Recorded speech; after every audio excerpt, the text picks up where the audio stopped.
नमस्कार साथीहरू। अनि के छ हजुरहरूको हालखबर? आई होप सबै साथीहरू सन्चै नै हुनुहुन्छ होला हैन। म पनि एकदम सन्चै छु र वेलकम छ फेरि पनि तपाईहरुलाई टपिक टेस्ट कोरियामा। म हुँ तपाईहरुकै साथी रवि पन्त र आजको यस भिडियोमा चाहिँ हामी रिमेडिकल सम्बन्धी कुरा गर्न गइरहेका छौं। कहिले गर्ने हो रिमेडिकल गर्ने बेलामा चाहिँ के डकुमेन्टहरु चाहिन्छ, कसरी चाहिँ हामीले रिमेडिकलको त्यो रिजब एप्लिकेसन फर्म भर्न सक्छौं भन्ने जस्ता कुरा चाहिँ आजको यस भिडियोमा चाहिँ रहेर हामी गर्न गइरहेका छौं हैन साथीहरू। यदि चाहिँ हजुरहरुलाई चाहिँ मेरो भिडियो कन्टेन्टहरु चाहिँ मन पर्छ भने चाहिँ प्लिज लाइक कमेन्ट गरी आफ्नो कोरियन पढ्ने साथीहरुलाई चाहिँ सक्दो शेयर गर्न भने चाहिँ नबिर्सिनु होला। र हजुरहरु हाम्रो च्यानलमा यदि नयाँ हुनुहुन्छ भने च्यानललाई सब्स्क्राइब गरेर साथ सपोर्ट देखाउन भने पनि नबिर्सिनु होला हैन।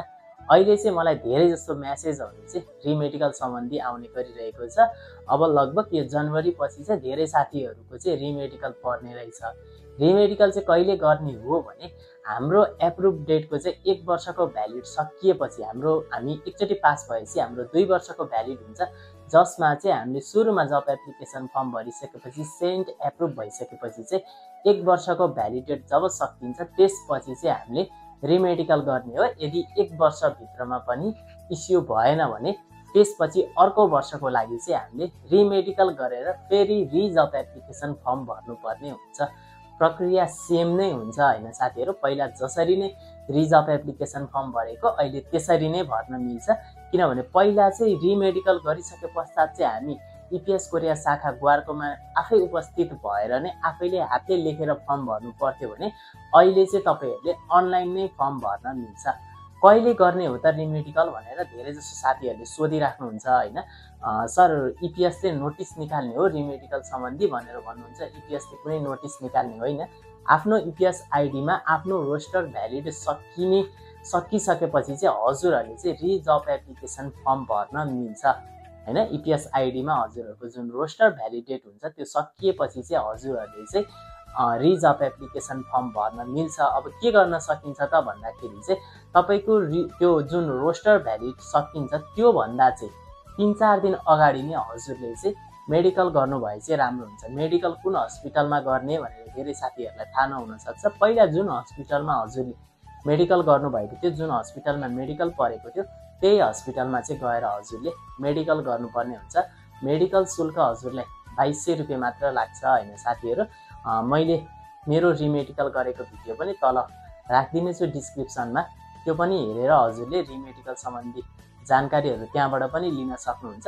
रिमेडिकल गर्न जाँदाखेरि हजुरलाई चाहिने डकुमेन्ट भनेको पुरानो medical report, passport, admit card अनि भनेको 2200 रुपैयाँ अनि फोटो भए हुन्छ हैन। त्यो भन्दा कुनै हस्पिटल अनुसार पनि फरक पर्न सक्छ। यति चाहिँ चाहिने डकुमेन्ट भए र अर्को चाहिने हजुरलाई डकुमेन्ट भनेको पुलिस रिपोर्ट हुन्छ। त्यो पनि हजुरले चाहिँ भ्यालिड सकिनु भन्दा अगाडि नै एप्लिकेसन दिनुभयो भने चाहिँ ठ्याक्क भ्यालिड सकिदा हजुरसँग सबै डकुमेन्ट रेडी भयो भने चाहिँ रिजब एप्लिकेसन फर्म भर्न हजुरलाई सजिलो हुन्छ हैन साथीहरु। तपाईहरुलाई चाहिने डकुमेन्टहरु भनेको त्यही हो। पहिला जसरी नै हजुरलाई पासपोर्ट चाहिएको थियो, admit card, police report, medical report हैन, त्यसपछि बैंक चेक, क वर्गको बैंकको चेक चाहिएको थियो, हो तिनीहरु नै हो तपाईलाई चाहिने डकुमेन्ट भनेको। अनि अर्को फोटो भइहाल्यो।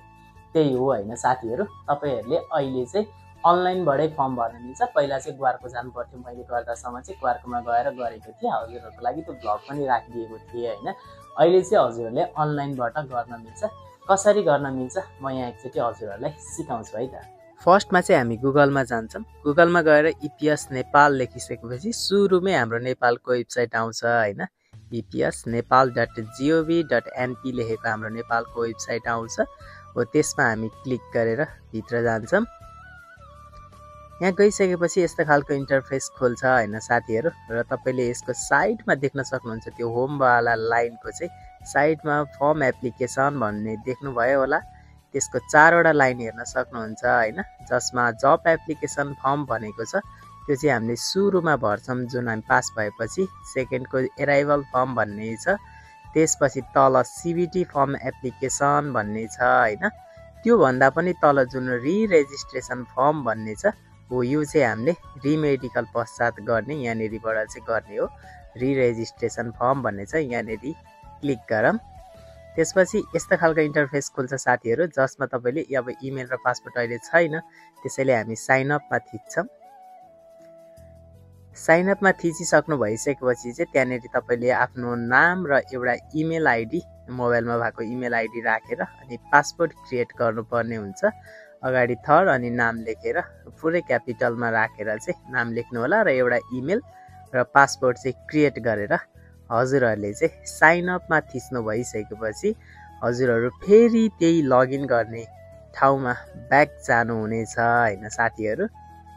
त्यसपछि त्यहाँनिर अघि राखेको हजुरले राखेको इमेल र पासपोर्ट राखेर लगइन गर्न सक्नुहुन्छ।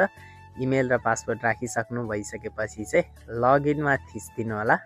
लगइनमा थिच्नु भइसकेपछि चाहिँ कुन खालको रिरेजिस्ट्रेसन गर्न खोज्नु भएको हो भनेर देखाउँछ, जसमा सिबिटी हो कि रिरेजिस्ट्रेसन। हामी त्यो रिमेडिकलवाला युज गर्छौँ र अब म्यानुफ्याक्चरको हो भने म्यानुफ्याक्चर, होइन एग्रिकल्चरको हो भने एग्रिकल्चरमा थिचेर चाहिँ गो नेक्स्ट स्टेपमा थिच्दिनु होला। त्यसपछि त्यहाँनिर देखाउने हरेक त्यो इन्फर्मेसनहरू चाहिँ हजुरको डकुमेन्टसँग म्याच गरेर चाहिँ भर्नुभयो भने हुन्छ है त साथीहरू। यसरी चाहिँ हजुरहरूले वेबसाइटमा गएर त्यहाँनिर चाहिँ आफ्नो सबै इन्फर्मेसनहरू चाहिँ हालेर फिलअप गर्न सक्नुहुन्छ होइन साथीहरू। चाहिने हजुरहरूलाई चाहिने शुल्क भनेको $5 हो।